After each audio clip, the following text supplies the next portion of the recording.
दोस्तों, मैं हूं भीमराव अंबेडकर। आज मैं आपको बताऊंगा कि संविधान कैसे बनाया गया और उसकी पूरी जानकारी। तो वीडियो को पूरा देखें और चैनल को सब्सक्राइब कर लीजिए। एक राष्ट्र का उदय और संविधान की नींव साल 1947। भारत के इतिहास का वह मोड़ जहां सदियों की गुलामी की जंजीरें टूटने वाली थीं, लेकिन स्वतंत्रता की उस सुनहरी सुबह के साथ एक बहुत बड़ा सवाल भी खड़ा था। आजाद भारत का भविष्य कैसा होगा? किस नियम पर यह देश चलेगा? कौन से कानून होंगे जो कश्मीर से कन्याकुमारी तक और गुजरात से अरुणाचल तक हर एक नागरिक को एक धागे में पिरोकर रखेंगे? अंग्रेजों का शासन खत्म हो रहा था, लेकिन अब बारी थी खुद को शासित करने की, खुद को एक ढांचा देने की। यही वह समय था जब भारत ने अपने सबसे महत्वपूर्ण ग्रंथ को लिखने की कलम उठाई। वह ग्रंथ जिसे हम भारत का संविधान कहते हैं। दिल्ली की फिजाओं में सियासी सरगर्मियां तेज थीं। संसद भवन का वह सेंट्रल हॉल जो आज भी गवाह है उस ऐतिहासिक मंथन का, वहां देश के कोने कोने से विद्वान, वकील, स्वतंत्रता सेनानी और विचारक इकट्ठा हुए थे। उनका मकसद केवल एक किताब लिखना नहीं था, बल्कि एक ऐसे जीवित दस्तावेज को जन्म देना था जो आने वाली सदियों तक भारत के लोकतंत्र की रक्षा कर सके। यह कोई आसान काम नहीं था। भारत जैसे विशाल, विविधतापूर्ण और जटिल देश के लिए नियम बनाना मानो समुद्र की लहरों को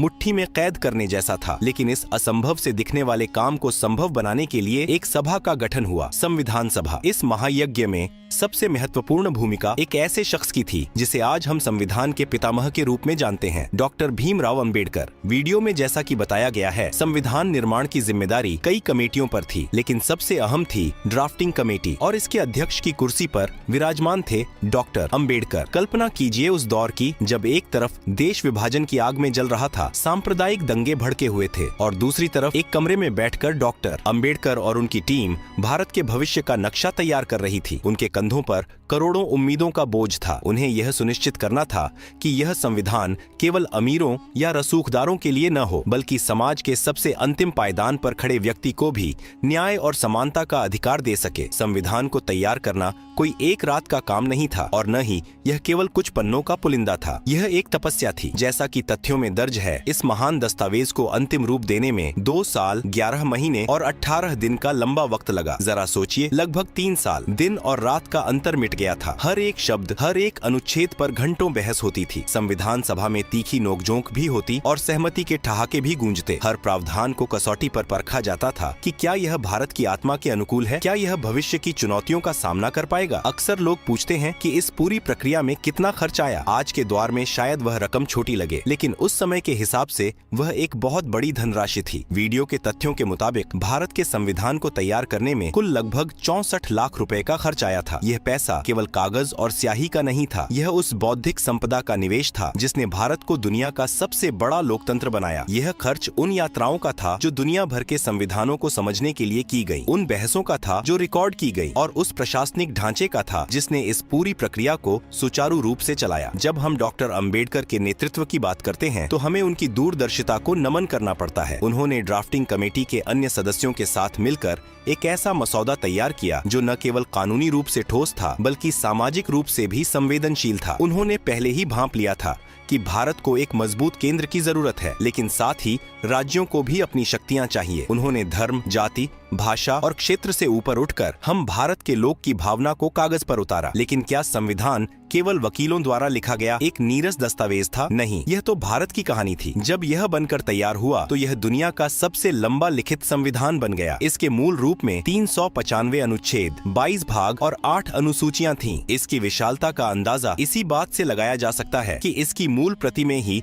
251 पन्ने थे। यह केवल लंबाई की बात नहीं थी, बल्कि गहराई की बात थी। इसमें हर छोटी से छोटी बात का जिक्र था। सरकार कैसे बनेगी, चुनाव कैसे होंगे, अदालतें कैसे काम करेंगी, और सबसे जरूरी, एक आम नागरिक के अधिकार क्या होंगे। जैसे जैसे समय बीत रहा था, 1949 का साल अपने अंत की ओर बढ़ रहा था। तारीख थी 26 नवंबर 1949। सर्दियों की उस सुबह संविधान सभा ने आखिरकार इस दस्तावेज को अपनाया। यह वह दिन था जब भारत ने खुद को एक संप्रभु राष्ट्र घोषित करने की दिशा में पहला औपचारिक कदम उठाया। इसीलिए आज हम 26 नवंबर को संविधान दिवस के रूप में मनाते हैं, जिसकी शुरुआत 2015 में हुई। लेकिन कहानी अभी खत्म नहीं हुई थी। संविधान को अपना तो लिया गया था, पर इसे पूरी तरह लागू करने के लिए एक खास तारीख का इंतजार था, 26 जनवरी 1950। यह तारीख इसलिए चुनी गई थी क्योंकि दशकों पहले इसी दिन कांग्रेस ने पूर्ण स्वराज की मांग की थी। अब हम कहानी के उस पड़ाव पर हैं जहां कानून कला से मिलने जा रहा था। संविधान का मसौदा तैयार हो चुका था, शब्द चुने जा चुके थे, बहसें पूरी हो चुकी थीं, लेकिन एक सवाल अभी भी बाकी था। इस पवित्र ग्रंथ को लिखा कैसे जाए? क्या इसे टाइपराइटर से खटखट करके छापा जाए या फिर इसे किसी प्रिंटिंग प्रेस की मशीन में डालकर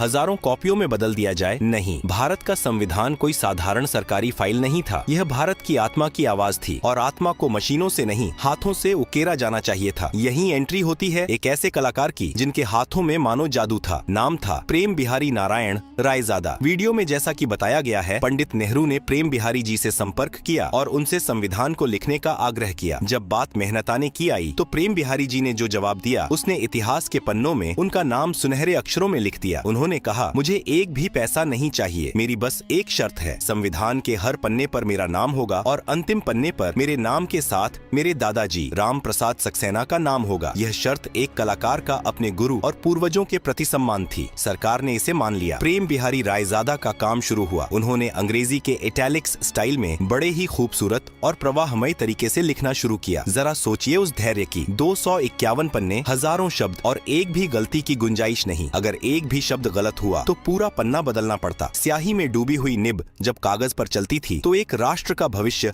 आकार ले रहा होता था। यह केवल लेखन नहीं, एक साधना थी। 6 महीने तक प्रेम बिहारी जी एक कमरे में बंद रहे और अपनी कलम से भारत की किस्मत लिखते रहे। यह दुनिया का सबसे बड़ा हस्तलिखित संविधान बन गया। लेकिन रुकिए, क्या संविधान केवल काले अक्षरों का एक दस्तावेज था? बिल्कुल नहीं। भारत रंगों का देश है, उत्सवों का देश है और कहानियों का देश है। तो हमारा संविधान सादा कैसे हो सकता था? इन पन्नों को खूबसूरती देने का जिम्मा उठाया शांति निकेतन के महान चित्रकार नंदलाल बोस और उनकी टीम ने। नंदलाल बोस, जो भारतीय कला के पुरोधा माने जाते हैं, अपने शिष्यों के साथ इस काम में जुट गए। उन्होंने संविधान के हर भाग की शुरुआत में एक ऐसा चित्र बनाया जो भारत के 5000 साल पुराने इतिहास की कहानी कहता है। यह केवल सजावट नहीं थी, यह भारत की सभ्यता की यात्रा थी। वीडियो में दिखाए गए चित्रों पर गौर करें तो एक अद्भुत पैटर्न नजर आता है। संविधान के भाग 1, संघ और उसका राज्य क्षेत्र में उन्होंने हड़प्पा और मोहनजोदड़ो की मोहरें बनाई जो भारत की प्राचीनता को दर्शाती हैं। जैसे जैसे पन्ने पलटते हैं, इतिहास आगे बढ़ता है। वैदिक काल के ऋषियों के आश्रम दिखाई देते हैं जो हमारी गुरु शिष्य परंपरा का प्रतीक है। सबसे दिलचस्प चित्र भाग 3 यानी मौलिक अधिकारों वाले हिस्से में है। यहाँ भगवान राम, माता सीता और लक्ष्मण को लंका विजय के बाद अयोध्या लौटते हुए दिखाया गया है। यह चित्र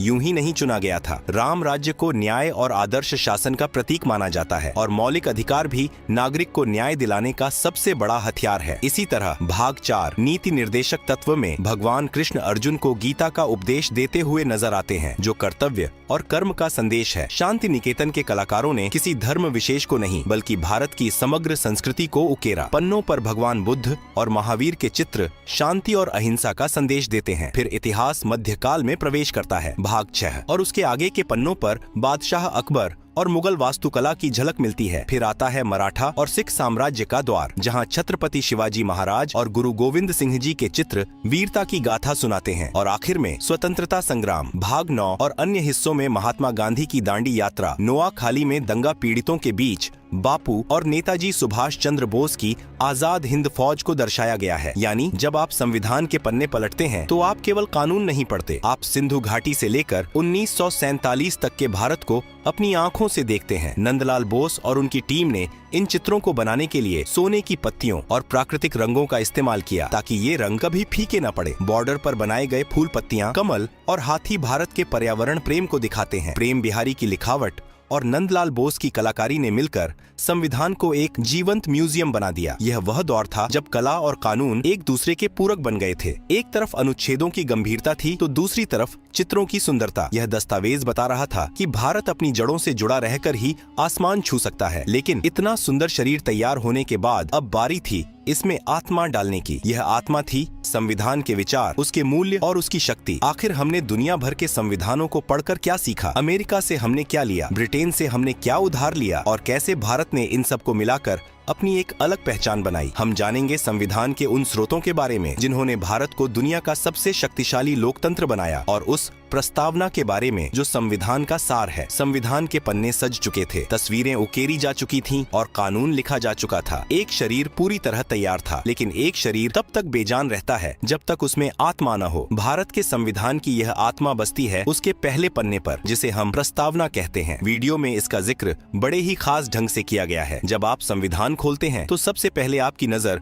उन सुनहरे शब्दों पर पड़ती है, हम भारत के लोग। यह केवल एक लाइन नहीं, एक उद्घोषणा थी। यह बता रही थी कि अब भारत पर कोई राजा या अंग्रेज नहीं, बल्कि खुद भारत की जनता राज करेगी। इस प्रस्तावना में 4 ऐसे शब्द पिरोए गए जो इस नए भारत की दिशा तय करने वाले थे: न्याय, स्वतंत्रता, समानता और बंधुत्व। इसे संविधान का परिचय पत्र भी कहा जाता है, जो बताता है कि अंदर लिखे हजारों कानूनों का असली मकसद क्या है। लेकिन एक सवाल अक्सर उठता है और वीडियो में भी इस पर प्रकाश डाला गया है: क्या भारत का संविधान हमारा अपना है या हमने इसे दुनिया से उधार लिया है? आलोचक इसे उधार का थैला कहते थे, लेकिन डॉक्टर अंबेडकर ने इसका जवाब बड़े ही गर्व से दिया था। उन्होंने कहा था, हमें इस बात में कोई शर्म नहीं है कि हमने दुनिया के संविधानों से कुछ सीखा है। यह सच है कि हमारे संविधान निर्माता दुनिया भर में घूमे। उन्होंने अमेरिका, ब्रिटेन, आयरलैंड, कनाडा और कई अन्य देशों के संविधानों को छाना, लेकिन उन्होंने नकल नहीं की बल्कि मंथन किया। उन्होंने उन देशों की खूबियों को तो लिया, लेकिन उनकी कमियों को वहीं छोड़ दिया और उन्हें भारतीय परिस्थितियों के हिसाब से ढाल लिया। उदाहरण के लिए, जैसा कि वीडियो में बताया गया है, हमने ब्रिटेन से संसदीय प्रणाली और कानून का शासन लिया। क्यों? क्योंकि हम अंग्रेजों की इस व्यवस्था से वाकिफ थे और इसे भारत में लागू करना आसान था। फिर हमारी नजर अमेरिका पर गई। वहाँ से हमने सबसे शक्तिशाली चीज ली: मौलिक अधिकार और न्यायिक समीक्षा। इसका मतलब यह था कि अगर सरकार कोई ऐसा कानून बनाए जो जनता के खिलाफ हो, तो सुप्रीम कोर्ट उसे रद्द कर सकता है। यह ताकत हमने अमेरिका से सीखी। फिर बारी आई आयरलैंड की। वहाँ से हमने राज्य के नीति निर्देशक तत्व लिए, जिसका मतलब था कि सरकार की नैतिक जिम्मेदारी क्या होगी: शिक्षा, स्वास्थ्य और रोजगार। और आखिर में कनाडा से हमने सीखा कि एक विशाल देश को एक साथ कैसे रखा जाए, यानी एक मजबूत केंद्र के साथ संघीय ढांचा। इन सब को मिलाकर जो तैयार हुआ, वह दुनिया का सबसे लंबा लिखित संविधान बन गया। वीडियो के तथ्यों के मुताबिक इसमें लगभग 1,45,000 शब्द हैं। कोई और देश इसके आसपास भी नहीं ठहरता। जब यह लागू हुआ तो इसमें 395 अनुच्छेद, 22 भाग और 8 अनुसूचियां थीं। आज जैसा कि वीडियो में अपडेट किया गया है, संशोधनों के बाद इसमें लगभग 470 अनुच्छेद, 25 भाग और 12 अनुसूचियां हो गई हैं। यह लंबाई इसकी कमजोरी नहीं, इसकी ताकत है। भारत जैसे विविधतापूर्ण देश में, जहां हर कोस पर पानी और 4 कोस पर वाणी बदलती हो, वहां हर चीज को स्पष्ट लिखना जरूरी था ताकि भविष्य में कोई विवाद न हो। लेकिन इस विशाल किताब के दिल में क्या था? वह था आम आदमी का कवच, मौलिक अधिकार। संविधान के भाग 3 में हमें 6 ऐसे अधिकार मिले जिन्होंने एक प्रजा को नागरिक बना दिया। समानता का अधिकार, चाहे राजा हो या रंक, कानून की नजर में सब बराबर। स्वतंत्रता का अधिकार, बोलने की, घूमने की और जीने की आजादी। शोषण के विरुद्ध अधिकार, कोई किसी को गुलाम नहीं बना सकता। धर्म की स्वतंत्रता, आप जिस भगवान को चाहें पूजें या न पूजें। संस्कृति और शिक्षा का अधिकार, अपनी भाषा और लिपि को बचाने का हक। संवैधानिक उपचारों का अधिकार, और अगर इनमें से कोई भी हक छीना जाए तो आप सीधे सुप्रीम कोर्ट का दरवाजा खटखटा सकते हैं। डॉक्टर अंबेडकर ने इसी छठे अधिकार को संविधान का हृदय और आत्मा कहा था। इस भाग में हमने देखा कि कैसे दुनिया भर के ज्ञान को निचोड़कर और भारत की जरूरतों को मिलाकर एक ऐसा दस्तावेज तैयार हुआ जो न केवल लंबा था बल्कि लचीला भी था। यह समय के साथ बदल सकता था, लेकिन अपनी मूल भावना को नहीं खो सकता था। अब सब कुछ तैयार था। वह तारीख नजदीक आ रही थी जिसका इंतजार सदियों से था। हस्ताक्षर हो चुके थे, स्याही सूख चुकी थी, लेकिन इस संविधान को सुरक्षित कहाँ रखा जाए? 26 जनवरी की उस सर्द सुबह क्या हुआ था? और आज 70 साल बाद वह असली किताब जिस पर प्रेम बिहारी की कलाकारी और डॉक्टर अंबेडकर के हस्ताक्षर हैं, वह कहाँ है? क्या वह सुरक्षित है? समय का चक्र घूमते घूमते उस तारीख पर आ रुका था जो भारत के इतिहास में अमर होने वाली थी। संविधान बनकर तैयार था, सजाया जा चुका था और उसकी आत्मा उसमें बस चुकी थी, लेकिन एक रस्म अब भी बाकी थी। 24 जनवरी 1950 को संविधान सभा की आखिरी बैठक हुई। बाहर कड़ाके की ठंड थी, लेकिन हॉल के भीतर एक अलग ही गर्मी थी, उत्साह की, गर्व की। इसी दिन 284 सदस्यों ने उस ऐतिहासिक दस्तावेज पर अपने हस्ताक्षर किए। सबसे पहले हस्ताक्षर पंडित जवाहरलाल नेहरू ने किए और सबसे अंत में संविधान सभा के अध्यक्ष डॉक्टर राजेंद्र प्रसाद ने। मूसलाधार बारिश हो रही थी जिसे एक शुभ संकेत माना गया। और फिर आई वह सुबह, 26 जनवरी 1950। दिल्ली का आसमान कोहरे में लिपटा था, लेकिन इंडिया गेट और राजपथ, अब कर्तव्य पथ पर, एक नया सूरज उग रहा था। सुबह के 10:18 बजे थे जब भारत को एक संप्रभु लोकतांत्रिक गणराज्य घोषित किया गया। 21 तोपों की सलामी गूंजी और डॉक्टर राजेंद्र प्रसाद ने भारत के पहले राष्ट्रपति के रूप में शपथ ली। इसी के साथ गवर्नमेंट ऑफ इंडिया एक्ट 1935 इतिहास बन गया और भारत का संविधान देश का सर्वोच्च कानून बन गया। तिरंगा फहराया गया और जन गण मन की धुन ने फिजाओं में देशभक्ति घोल दी। लेकिन सवाल ये है कि 26 जनवरी ही क्यों? संविधान तो 26 नवंबर 1949 को ही तैयार हो गया था। उसे 2 महीने तक क्यों रोका गया? जवाब इतिहास के पन्नों में छिपा है। 1930 में इसी तारीख को कांग्रेस ने लाहौर अधिवेशन में पूर्ण स्वराज की मांग की थी और रावी नदी के तट पर तिरंगा फहराया था। उस ऐतिहासिक प्रतिज्ञा को सम्मान देने के लिए संविधान निर्माताओं ने 26 जनवरी का दिन चुना। यह केवल एक तारीख नहीं बल्कि उन शहीदों को श्रद्धांजलि थी जिन्होंने स्वराज का सपना देखा था। अब जब संविधान लागू हो गया तो उस मूल प्रति का क्या हुआ जिसे प्रेम बिहारी रायजादा ने महीनों की मेहनत से लिखा था और नंदलाल बोस ने सजाया था? क्या उसे किसी अलमारी में बंद कर दिया गया? नहीं, वह मूल प्रति आज भारत की सबसे सुरक्षित धरोहरों में से एक है। वीडियो में जैसा बताया गया है, यह नेशनल आर्काइव्स ऑफ इंडिया या संसद भवन की लाइब्रेरी में एक विशेष कक्ष में रखी गई है, लेकिन इसे हवा में खुला नहीं छोड़ा गया है। कागज की सबसे बड़ी दुश्मन होती है हवा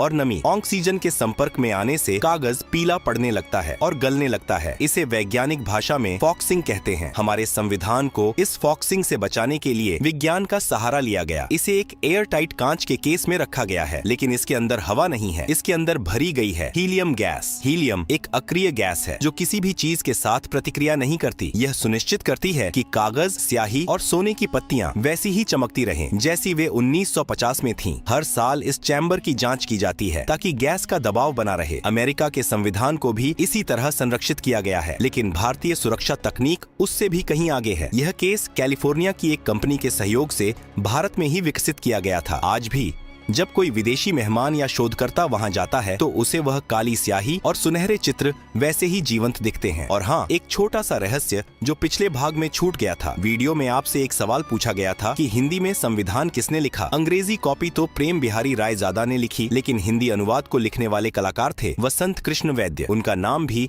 इतिहास में उतना ही महत्वपूर्ण है। उन्होंने भी अपनी कलम से देवनागरी लिपि में भारत की तकदीर को उकेरा था, जिसे भी उसी सम्मान के साथ संरक्षित किया गया है। 70 साल से ज्यादा हो चुके हैं। दुनिया बदली, सरकारें बदली, तकनीक बदली, लेकिन भारत का संविधान आज भी अडिग खड़ा है। यह केवल वकीलों की किताब नहीं है। यह एक गरीब किसान को हक देती है कि वह अपनी जमीन की रक्षा कर सके। यह एक महिला को शक्ति देती है कि वह संसद में खड़ी होकर सवाल पूछ सके। यह एक छात्र को अधिकार देती है कि वह शिक्षा मांग सके। अमन सर के इस वीडियो और हमारी इस डॉक्यूमेंट्री का मकसद केवल आपको तथ्य रटाना नहीं था। मकसद यह एहसास दिलाना था कि जब आप कहते हैं मैं भारतीय हूँ, तो आप उस विरासत का हिस्सा होते हैं जिसे डॉ. अंबेडकर, प्रेम बिहारी रायजादा, नंदलाल बोस और उन 244 सदस्यों ने अपने खून पसीने से सींचा था। आज वह मूल प्रति हीलियम के चैम्बर में सुरक्षित है, लेकिन संविधान की असली सुरक्षा उस कांच के बक्से में नहीं बल्कि भारत के 140 करोड़ लोगों के दिलों में है। जब तक हम इसके मूल्यों, न्याय, स्वतंत्रता, समानता और बंधुत्व का पालन करते रहेंगे, तब तक भारत का लोकतंत्र अमर रहेगा। जय हिंद, जय भारत, जय संविधान।